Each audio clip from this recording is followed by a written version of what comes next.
have joined for the first time in Adhyayan webinar. I'd just like to say that Adhyayan has 400 partner schools and has worked with over 7,000 government schools.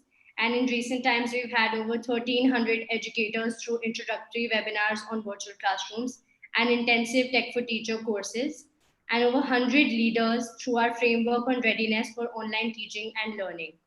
We're very happy to have non-partner schools as well as educators engaging with us today, and we hope to develop a deeper partnership with you all. And this webinar is being done in partnership with ASCD. ASCD empowers educators to achieve excellence in learning, teaching, and leading so that every child is healthy, safe, engaged, supported, as well as challenged. Comprising of over 1 lakh member stakeholders from more than 129 countries, the ASCD community also includes 71 affiliate organizations. And we're proud to be one of ASCD's affiliates.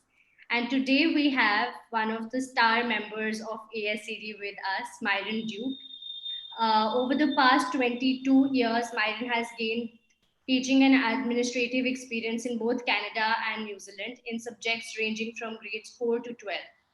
Beginning in 2006, Myron developed a number of grading, assessment, and reporting systems with his classes, in which students have greater opportunity to show what they understand and adapt to the feedback they receive, and play a significant role in the reporting of that learning. His best-selling book, Grading Smarter, Not Harder, Assessment Strategies That Motivate Kids and Help Them Learn, was released by ASCD in 2014.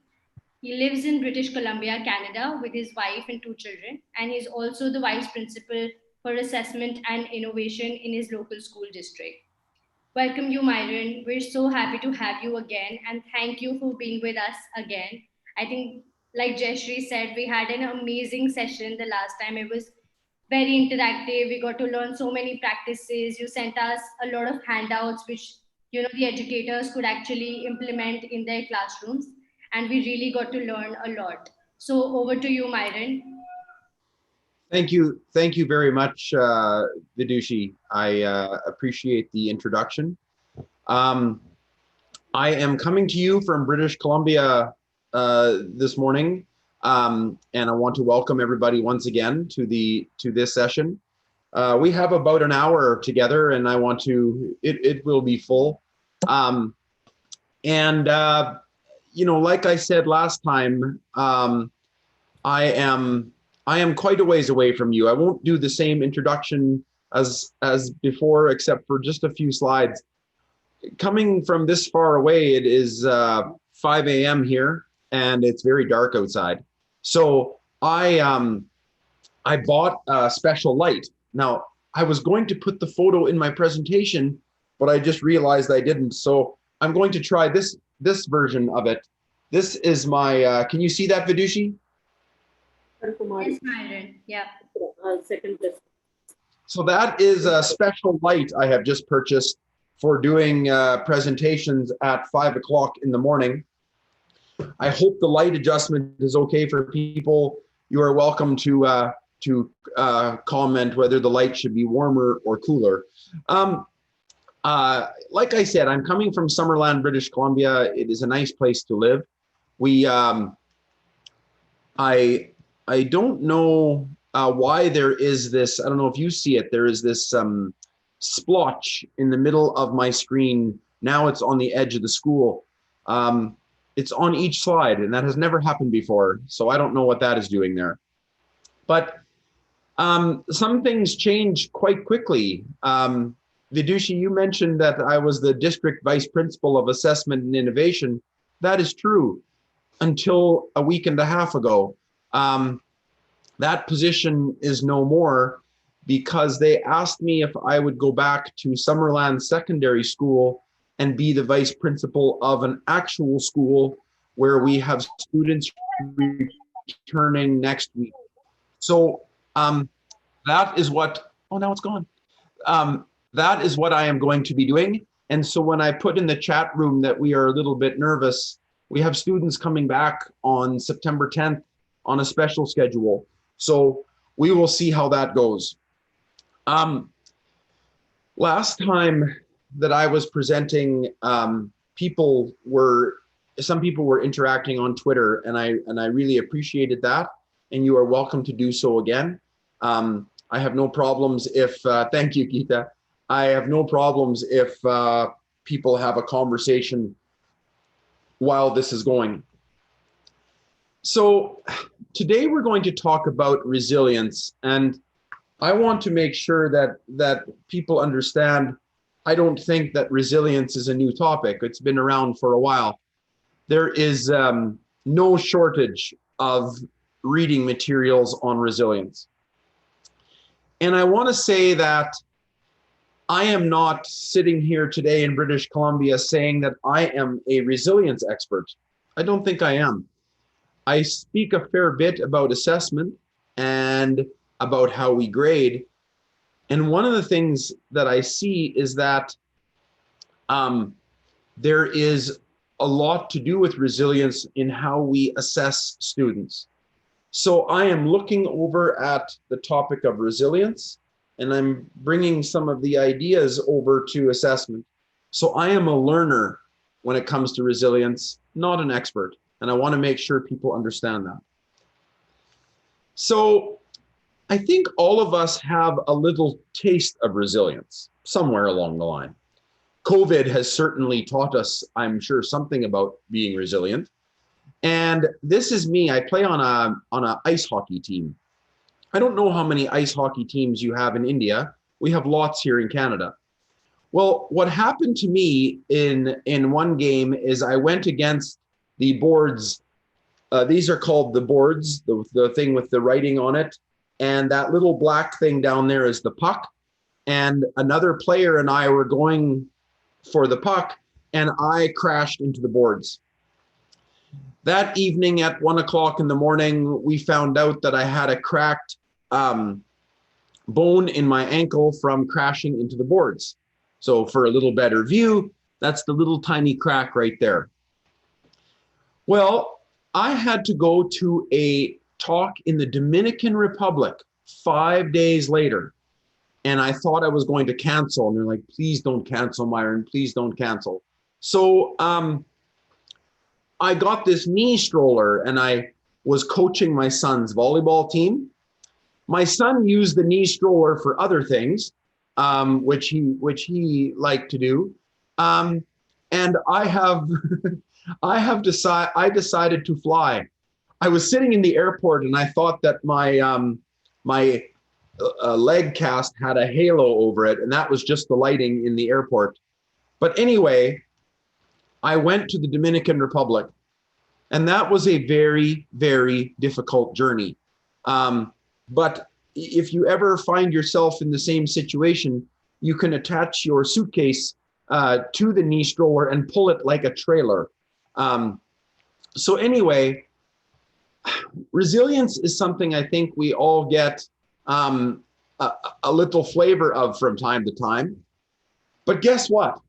This presentation is about to be over because I have found resilience. We don't even have to read books. It's for sale. Right here, I found it just the other day. It comes in 90 vegetable capsules and is available on Amazon. So that's it, everybody. Thanks very much for joining our session on resilience. You can buy it in a bottle. Okay, maybe not. What is this thing that we call resilience? So when you go looking around, there are different definitions of it. And the one that I want to pay attention to today comes from the American Psychological Association. And they say that resilience is this. Resilience, in part, is the process of adapting well in the face of adversity. And I want that to sink in a little bit. The process of adapting well in the face of adversity. I think that we are all facing adversity right now, and I think some of us feel like we're adapting better on some days than other days. But we're going to use this as a definition. Now, if I was doing this session live for you, I would do this. I would give everybody one of these sticky notes. They're like, I don't have any on my desk, but you probably know what they are. It's right there. It's a sticky note. Here's what I would ask people to do. I would ask you to put something on the sticky note that you do as a hobby, or that you believe you are quite strong at doing it. And even if it's not education. So I would like a few people to put in the chat room what they are a hobby or what they are good at. I will start. I am involved in welding steel as a hobby. I do metal work. I can show you. I welded this volleyball player here. I don't know if you can see that, but this is something I do as a hobby, okay? Would anybody else like to share? Oh, you draw and paint? Zenticles. Growing vegetables. I would like to know what zenticles are. Weaving. Sky gazing. Cool. Watercolors. Look at all these things. Yeah, I figured it was sky. Observe birds. Look at all these hobbies. Isn't this great? Okay, so we have lots of people that are tangles or doodles. Okay. So here's a question. Now, if we were doing this once again live, I would ask people, and this is a activity you can do with any group. The next thing I would ask you to do, and we don't have time for it this morning. I would do this if I was here for the day. Can you list 3 things that are important that you have learned about your hobby? So for example, the person who mentioned observing birds in trees, you might say, and you can put it in if you like, but you might say something like, well, here, let me give you an example. If somebody said baking bread, they might say, well, I need to have the right flour. I want to talk about that. I have learned about the yeast and the rising of the bread, and the temperature is very important.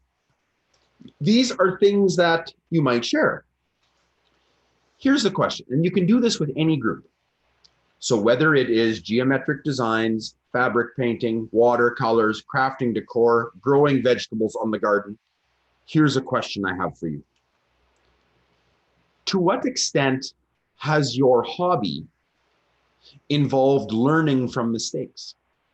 How much have mistakes played a role? Does anybody care to answer?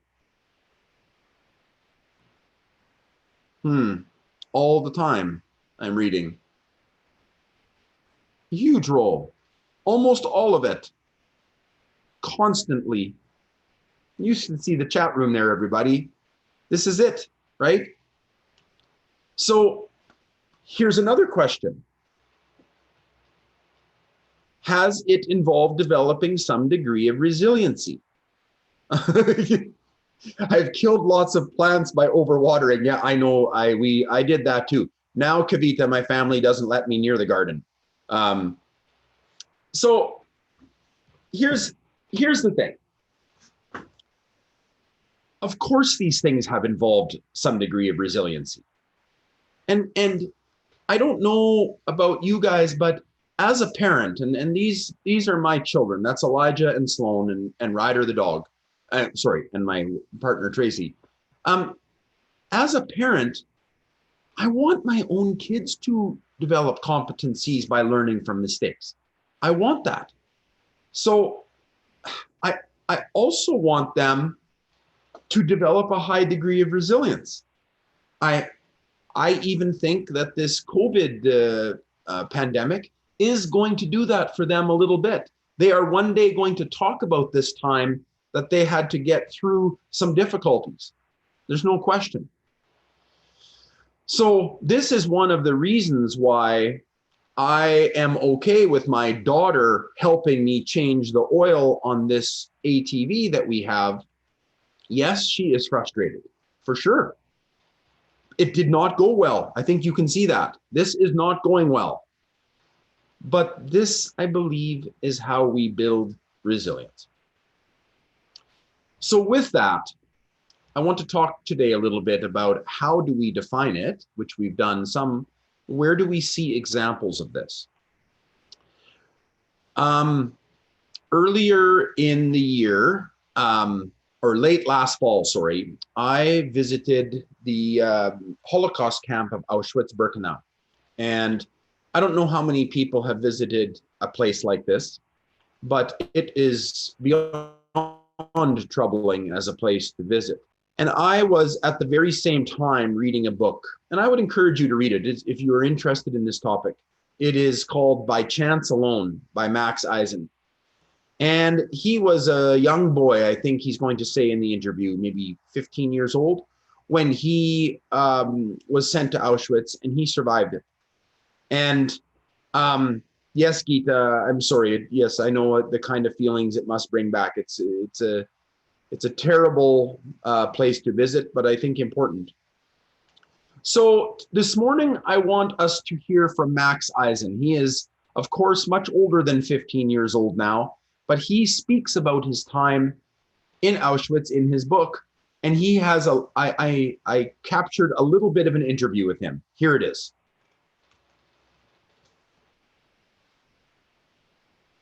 Max Eisen was just 15 years old when officers arrived at his home in the former Czechoslovakia and ordered his entire family to pack up and leave. They were deported to Auschwitz, where all but Max were eventually exterminated. More than 7 decades after his liberation, he details it all in his book, By Chance Alone, a remarkable true story of courage and survival at Auschwitz.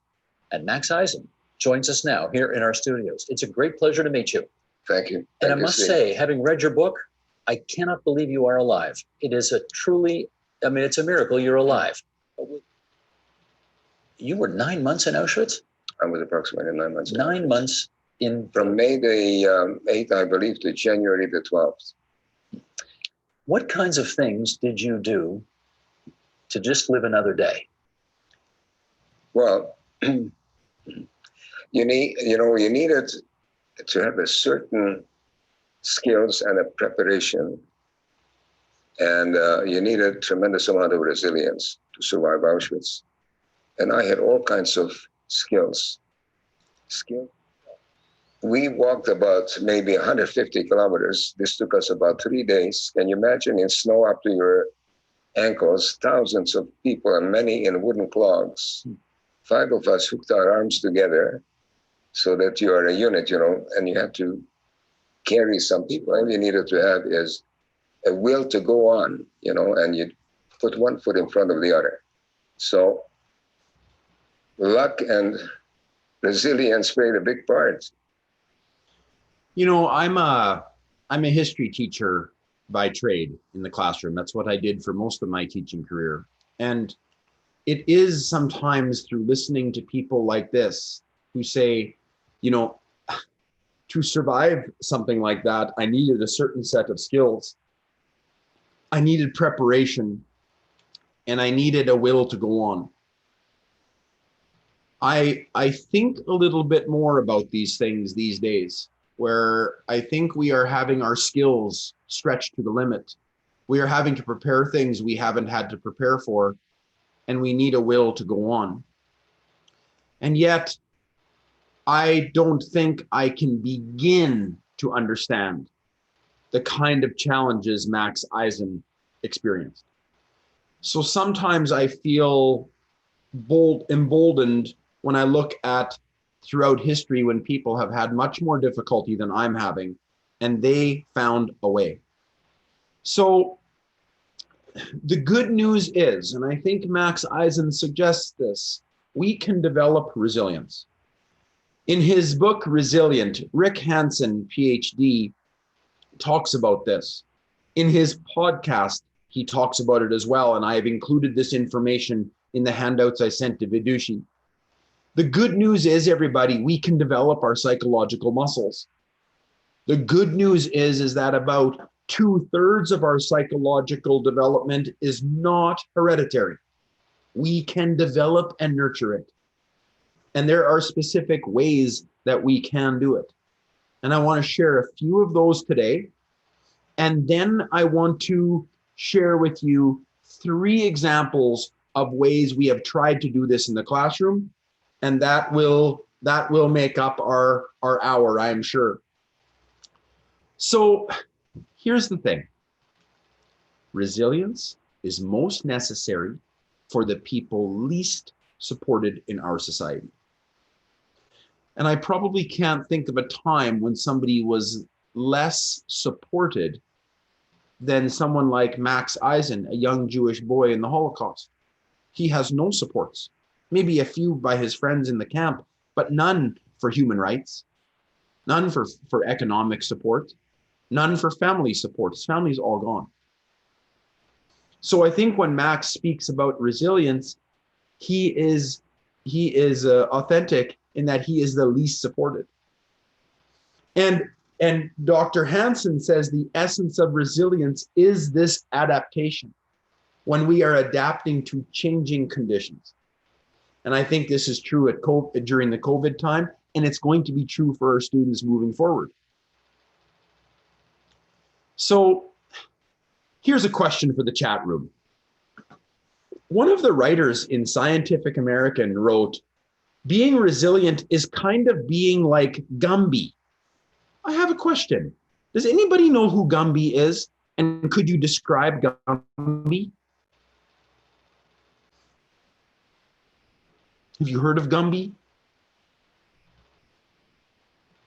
He's a character. No, I didn't think most people had. Gumby was one of the first cartoon characters on television. He was made out of clay and he was bendable. Here, let me show you Gumby.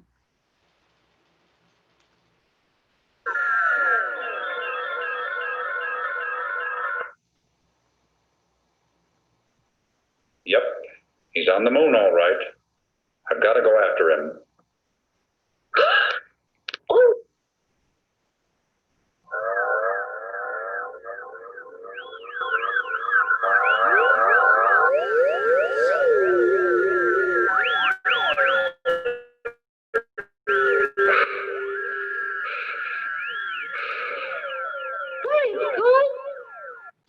In every episode, Gumby faces a problem, and Gumby is stretched to the limit, but somehow he bounces back. Yes, the penguin. Yes, there are so many people in the chat room are writing about other characters. Yeah, there are many of these types of characters in our storytelling. Well, it's interesting. The United States Marine Corps has Gumby as its mascot because Gumby is always flexible. He like SpongeBob SquarePants maybe a little bit. I don't know. He bends to it. So this brings us yes because Gumby overcomes. Gumby rises above. Gumby is okay with the problems that come his way. So here's the question. How can we foster resilience in our classrooms? This is where I want to go next. I went looking for a framework, okay? I went looking for a structure, and I found one. I found a good article, and I have included it in the handouts, okay? Dennis Charney and Stephen Southwick have written about resilience in a great book called Resilience, the Science of Mastering Life's Greatest Challenges. And they have some good news. Yes, sometimes life feels like we just want to throw in the towel, to give up, to quit. And this is when we're faced with adversity, tragedy, or stress. But just like Dr. Hansen said, people can train their brain to be more resilient. So what they do in their article is they come up with 10 things. And I'm just going to mention a few, but I want you, as you listen to each of these, I'm going to ask in the chat room if any of these have played an important role for you lately in this challenge of COVID. So for example, they say, keep a positive attitude and find something that you are in control of. Or they say, reframe your stressful thoughts. We don't always have to look at failure as a bad thing or struggle as a bad thing, because it is essential for growth. In some ways, they say, develop your moral compass. What are your core beliefs, or what you really hold on to? Maybe some people have done number 4. Find a resilient role model, somebody you can look up to in times of stress. Or, oh, yes, face your fears. Harnessing the power of struggle is an important ingredient in building self-esteem. Let's scroll up a little bit. There's a few others that jumped out at me. One is this idea of developing coping skills, or maybe you want to develop a supportive social network, a little bit like finding a resilient role model. This has been very important for me. I have needed to prioritize my physical well-being, to make sure that I get out and I get exercise and I improve things like my mood and immunity and so on. And finally, maybe you need to play to your strengths, do what you're good at or what you enjoy doing. And I appreciate the chat room lighting up here with people. Yes, please share. What are some things that you've personally done in this area? I see that people are finding a resilient role model. I see that people are going back to a fitness routine, long neglected. Fiza, if that is correct, I am similar to you. I started riding my bicycle a lot more. So yes, play to your strength, praying twice a day, for sure. So look at, as that chat room fills with ideas, these are all things that I think are very, very important. So back to your national education policy. We discussed this in the last session a little bit. There are items in your national education policies that speak to resilience, that we need to recognize people are resilient because we all have unique capabilities, just like people are putting in the chat room, playing to your strengths, looking for things that give you confidence. Also, there is a degree like Gumby. We need to be flexible. There is also idea that education is holistic. It's the complete person. It's a complete being. We also have to recognize, it says it right here in your national policy, life skills, communication, cooperation, teamwork, and resilience. And later this session, we are going to talk a little bit about formative over summative, and this idea that we want to get away from coaching students on what to say, what to do. And finally, I think we have to continue to look at equity and inclusion when it comes to resilient, because like Dr. Hansen says in his book, the people least supported need the most resiliency. So let's make sure we are inclusive. So I have not come up with this idea of social emotional learning, although I think it is very, very important. I have included this framework in the handouts that you have got, and the Castle people have done a lot around what is most important in social emotional learning, self-awareness, self-management, many of those things that we just looked at on the 10 items. And these need to be available in our classrooms, our schools, our homes and communities. I encourage you, we are not going to spend a lot of time on this now, but I encourage you to look at this framework. I think it is a very good one for discussing social emotional learning, and I'm sure many of you have come across the Castle work already on social emotional learning. What I want to most talk about today are a few areas of social emotional learning that I think are very, very important in assessment. And there are 4 things. Number 1, that we are all diverse in our learning styles and preferences. That we need to be like Gumby or the other penguin character, flexible to student needs, timelines, special challenges they might face. I think that it's true that engagement is related to passion, to relevancy, to choice. And finally, students need to be active in their own learning. So as I share with you a few assessment examples in the rest of this session, what I want to do is I want to show you how they link to these 4 ideas, okay? And if you have a question that comes up with any of these, I would be more than happy to try to answer them and also try to stay on time. If I have no problems hanging around a little bit after as well. Okay.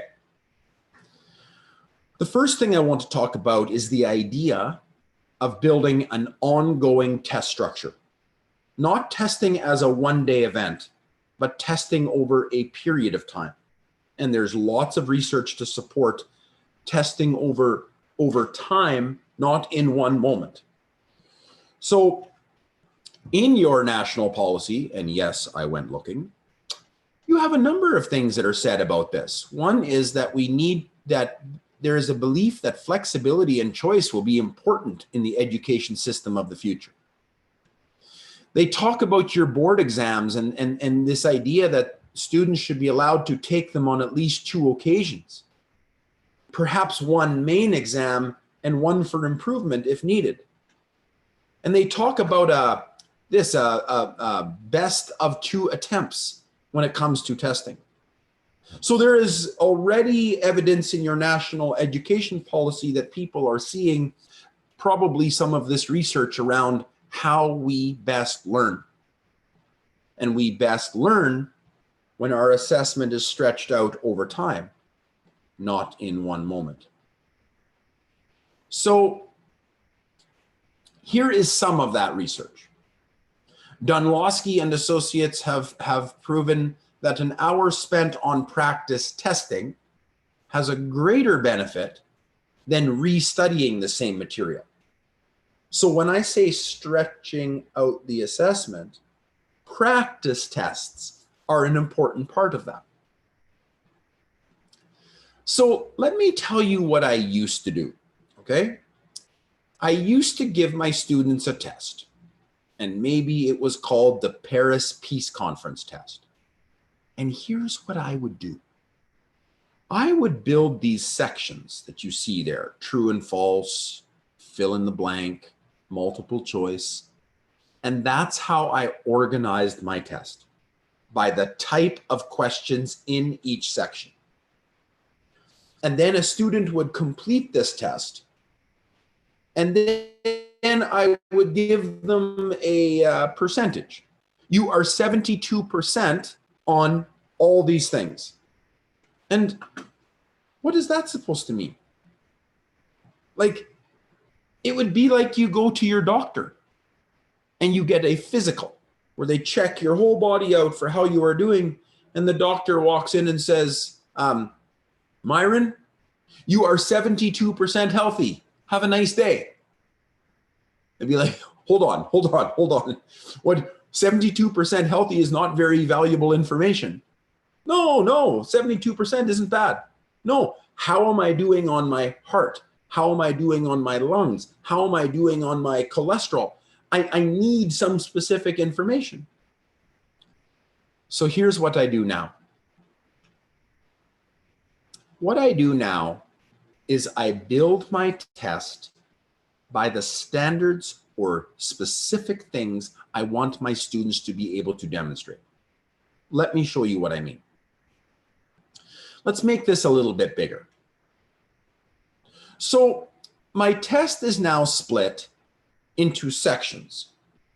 And the first section, for example, is I understand the geopolitical issues affecting the Paris Peace Conference. Then there are 3 sections in that part that are going to tell me how the student is doing in that area and tell the student how they're doing. Then the next thing I want them to do is to be able to evaluate how national expectations varied during the Paris Peace Conference. And there is a section on that. So everybody, there are 3 or 4 main standards. There are the first 3, and then the 4th one is where students combine 2 or 3 of the sections above. I loved this change because here's what I also did. I built a second version of the test. Now, some people might be, whoa, 2 tests? Yes. They are like a brother and a sister. They have different questions on each one, maybe different question formats, but they are identical in the sections and how much each section is worth.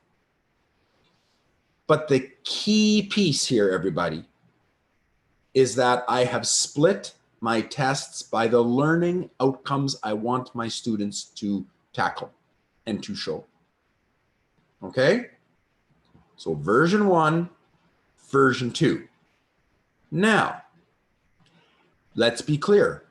Everybody takes version 1. And if you need it, you can do 1 or more sections on version 2.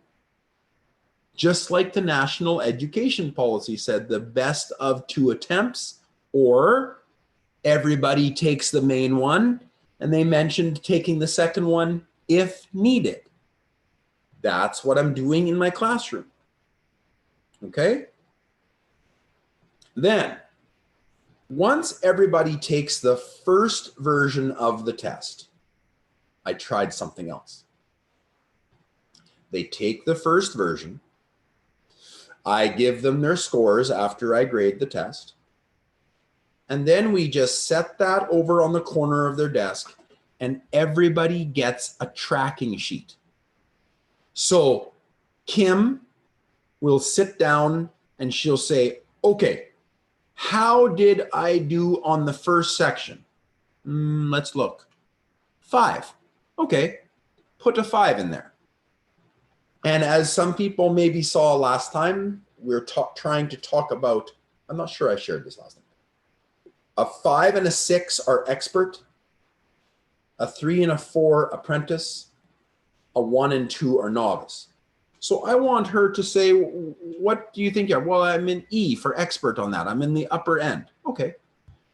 Would you like to revisit just that section? Have you learned something? Have you changed your thinking? And she might put an X there. Yes, I want that. Okay. Then she fills out the rest of this and she makes decisions on where she wants to have another visit. She puts in her scores from different sections. She answers a question, did you or did you not do your homework? How long did you spend preparing for this test? And are there adjustments you would make to your grade?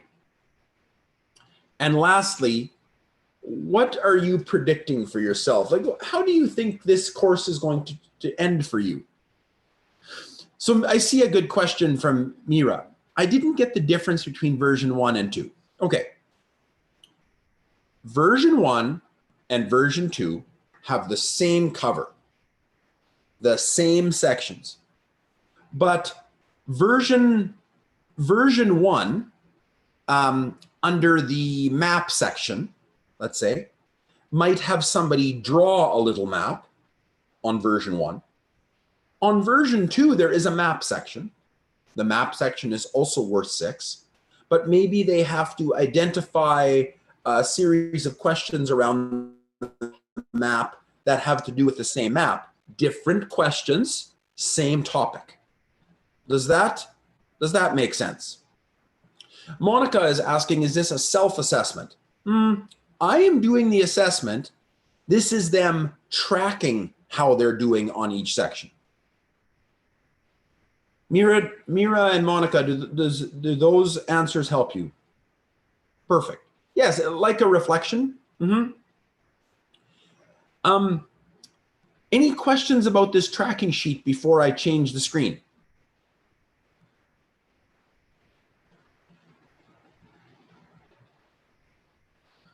Just so people can picture it, I am handing back this. Yes, the standards are identical in version 1 and 2. Kancha. Yeah.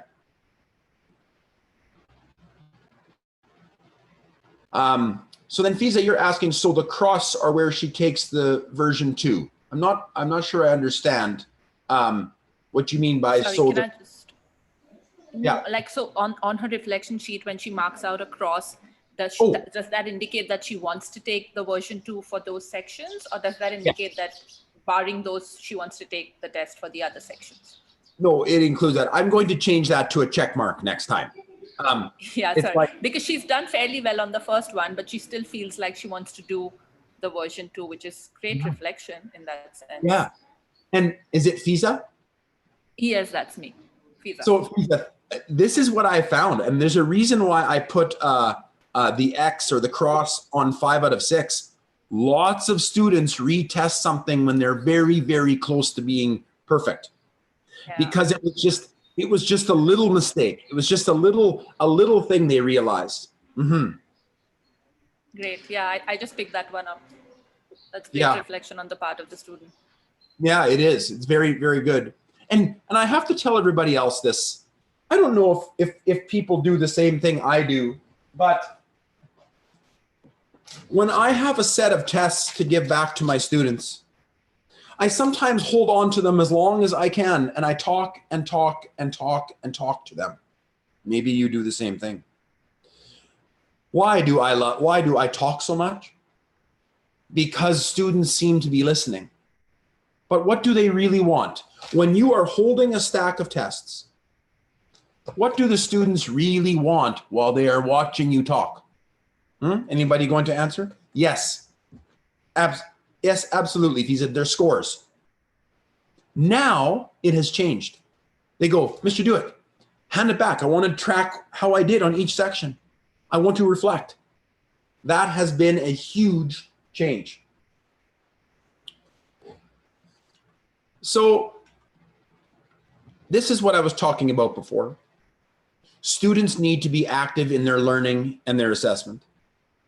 We are all diverse, and we're going to learn some things at different times. We need to be flexible to student needs and timelines. And yes, even in the national policy, there is evidence of these things being important for the direction of education in India.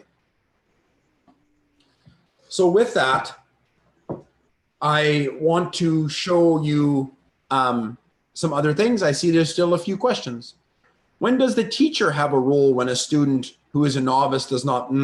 That's a great question, Jayshree. What I have found is that when students don't need to take the whole test over again, they can take just a few sections. Novice students are far more likely to do it. That has been the biggest change I've seen.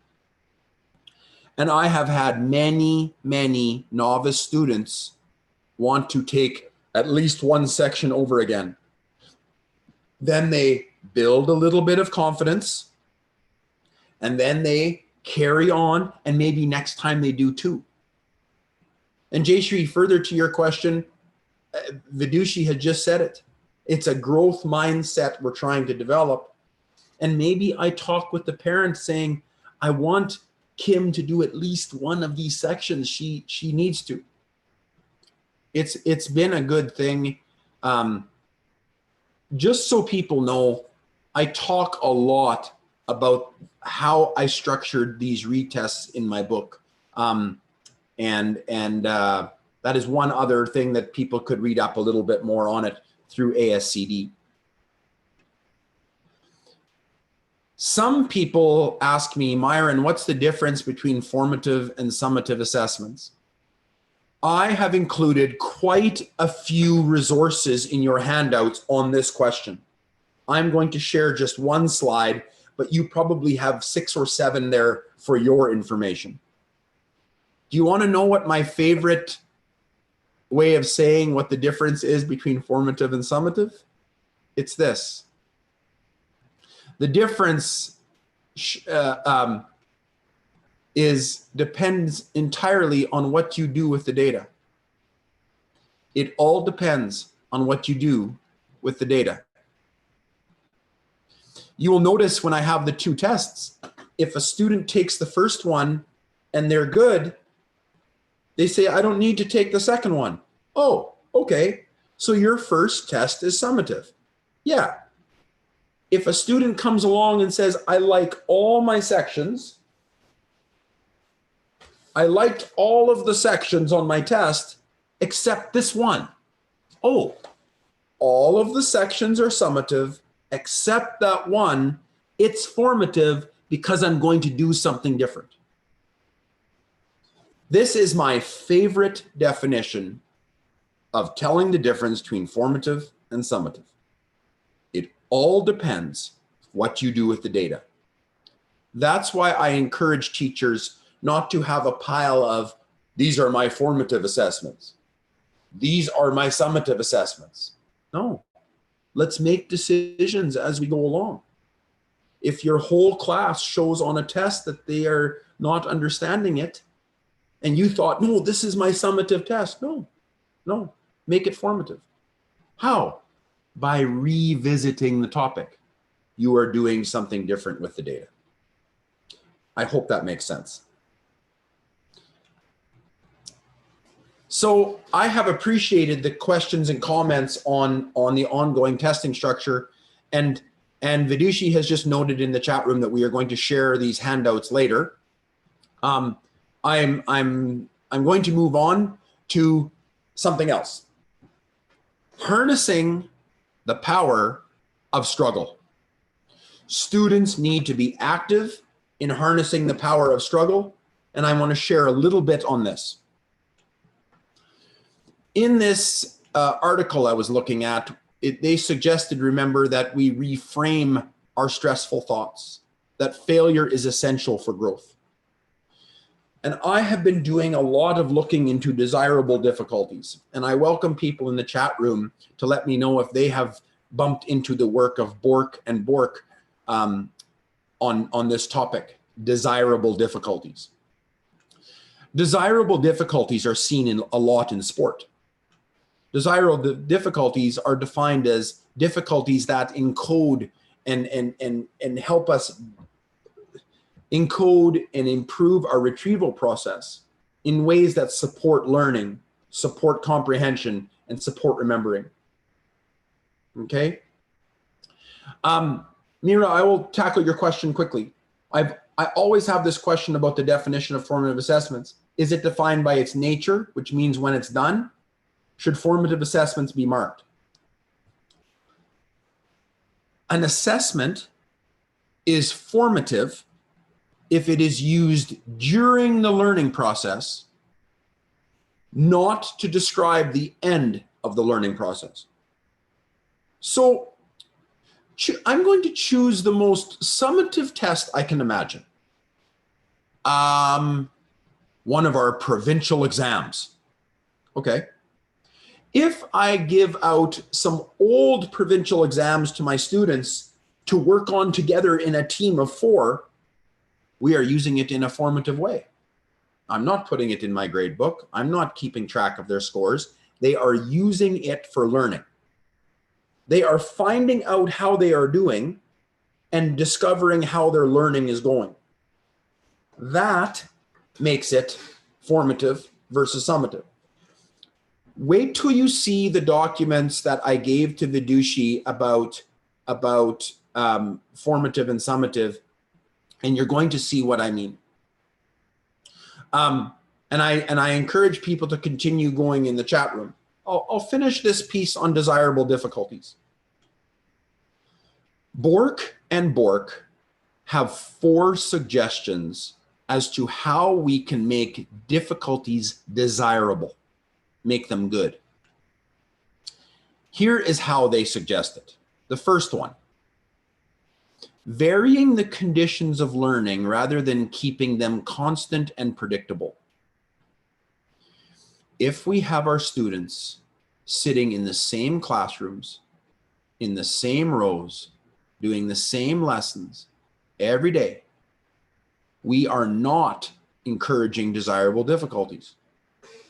Rather, sometimes we go outside, sometimes we have a speaker, sometimes we're doing a hands-on lab.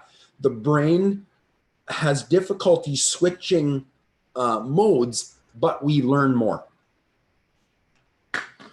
Interleaving instruction on separate topics rather than grouping. Here's the thing. People like topic A, then topic B, then topic C. No, one thing at a time. Okay. But the research suggests that if you take items of topic A and mix them with items of topic B, and we intersperse them, the brain doesn't like, it feels uncomfortable, but it learns far more. Because that's how life is. Life comes at us in different order and different things at different times. It's not this, then this, then this. Once again, the research suggests, everybody, that we space out our study sessions, not one day, one time. And their research also suggests that we should use tests as study events, not just as a final assessment. And this piece is very, very valuable. This is what I have been trying with those tests split by section, with a brother and a sister kind of test. So what is one thing we have tried with our students that you could do, even in remote environments? It's this. We are teaching our students the idea of desirable difficulties, that struggle helps you learn. And one of the things we've done is we have asked our students to then keep a journal, especially in math. What is a desirable difficulty you have experienced this week in math? What made it desirable? Or a question, how might you know when you have truly learned something as opposed to just performing well? Because everybody, the research around performance and actual learning, they are different things. Someone can look like they are doing well, but they're not. Yes, there will be lots on this and that, but look at what students write, okay? We collected these journals. That was my favorite coffee cup and I lost it. Anyway, we took a look for evidence that our students were talking about these things. And look at the very bottom of this journal. I know when I have truly learned it, when I can ask myself why we do it and when we do it. And I can put it to use in multiple situations. Interleaving topics. There's evidence there. We have found this to be very, very valuable for our math students. Because of our time, I'm going to take questions afterwards and I will hang around, I promise, okay? The sun is just coming up here anyway, it's beautiful. I have one more thing I want to share. One more thing, and it's short. I think we need to get students to own their own behaviors, okay? And what we mean by this is we are beginning to build structures. Look at this. We are getting students in our school to self-assess on how they are doing on important behavior elements. Let me make this bigger, such as personal responsibility, I prepare for all my quizzes and tests. I arrive on time. I stay on task. And then they rate themselves. Okay, Vidushi, I'll be very quick. I have included this in the handouts I gave to Vidushi because students can choose self-regulation or classroom and social responsibility. But here's the thing. It's time we ask them. How are you doing on your own behaviors?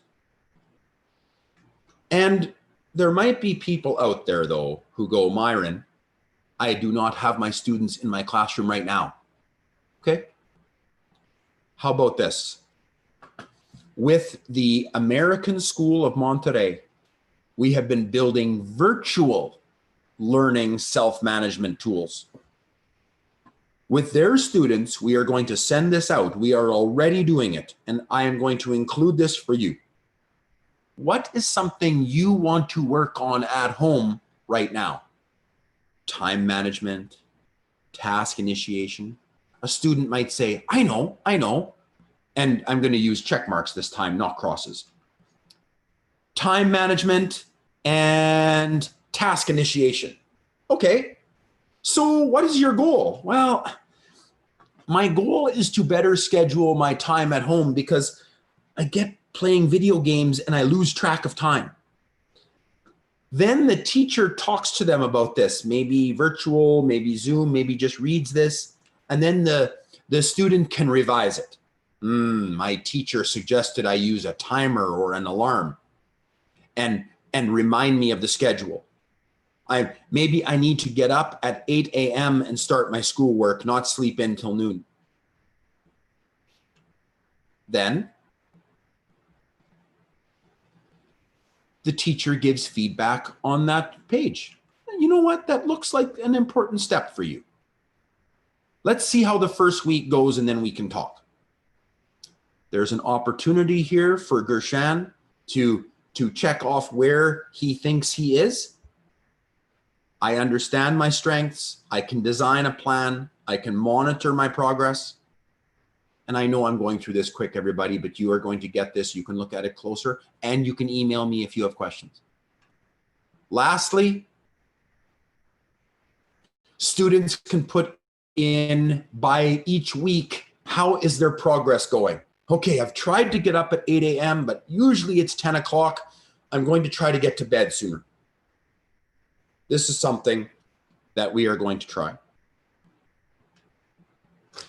So this is what I wanted to talk about, social emotional learning and resilience.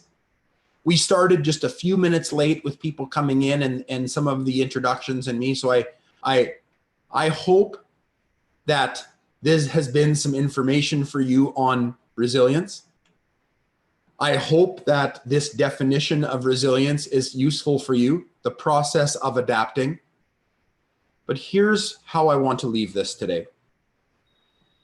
I hope that you look at some of the ideas of the 10 things to build resiliency through some of the tools I have shared. But probably more important, everyone, right now is this.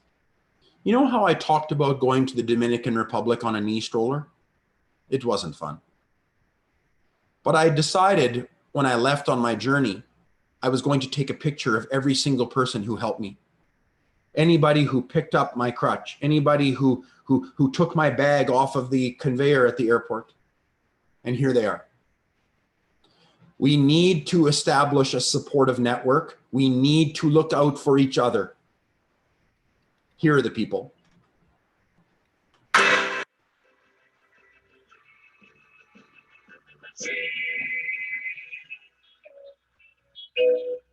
What would you think if I sang out a tune? So here's my point. Being resilient is also about being okay to ask for help. I had all of these people helping me. So did I do it on my own? No. But that is why I believe Charney and Southwick say we need to surround ourselves with a good social network. So let's make sure, everybody, that we look out for each other out there also. Thank you so much for joining. Thank you so much, Myron. I think, firstly, thank you for sharing your personal story and personal experience on resilience. I think being vulnerable in such a and creating this sort of safe space for everybody to be able to share and interact on the chat was really, really helpful. And I think the best part is that you strike this balance between how you need to set up a culture of resilience as well as a toolkit for it, right? So that Mhm. balance between both is really, really important. I think Geeta did have one question which was left to be answered, so we can take that quickly till everybody is filling the feedback form. She says, I've heard about not letting a student go to the next unit till she masters it, whereas her other peers go to the next unit. Isn't she going to lag behind for each topic?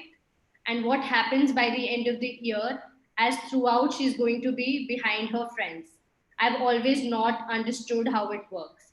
And this is, I think, a very common classroom problem that we definitely need to address. Yeah. So I have been teaching for 22 years. I know very, very much, Vidushi, what that concern is. Here's the problem. I sometimes describe the problem like a train. The train is moving down the tracks. And if I get off I want to understand each station. If I get off at the first station to really understand it, while the rest of the people are on the train going to the next station, I might understand station 1 eventually, but I don't know that I'm ever going to be along on the journey with people to station 2, station 3, and station 4. Now, contrast that, Vidushi, to my welding shop. If I'm doing my learning on my own, I can go a lot slower to understand each step. So I think we have to be very conscious of and aware of what the circumstances are. Some fascinating research out there, which I've been reading about, is this. It's about the spacing effects in learning, and it's this. To achieve enduring retention, people must usually study information on multiple occasions. So I would say to the teacher, if there's a student who's not understanding it, this is what I think we should do. I think we should carry on to the second station with everybody on the train. But let's look for ways of putting some of station 1 into that learning process to revisit in little bits. I know that's challenging, but that's why I'm hesitant to say you must master this before moving on to that. I don't think that's how the world really works. I am going to cook a dinner tonight for friends. You know what, Vidushi? Every time I don't think I've mastered it, but I'm getting better. I hope that answers some of that question. Definitely. I think that's what resilience is. You keep on trying, and I think teachers can actually start with what we started with in this presentation, right? Yes. What are the 3 things that we learn from our hobbies, and where did we end up doing mistakes? That's how we can actually start resiliency together. Thank you so much, Myron. Thank you, everybody. I hope you filled the feedback form. We will be sharing the handouts for all the people who are taking a little effort to fill the feedback form.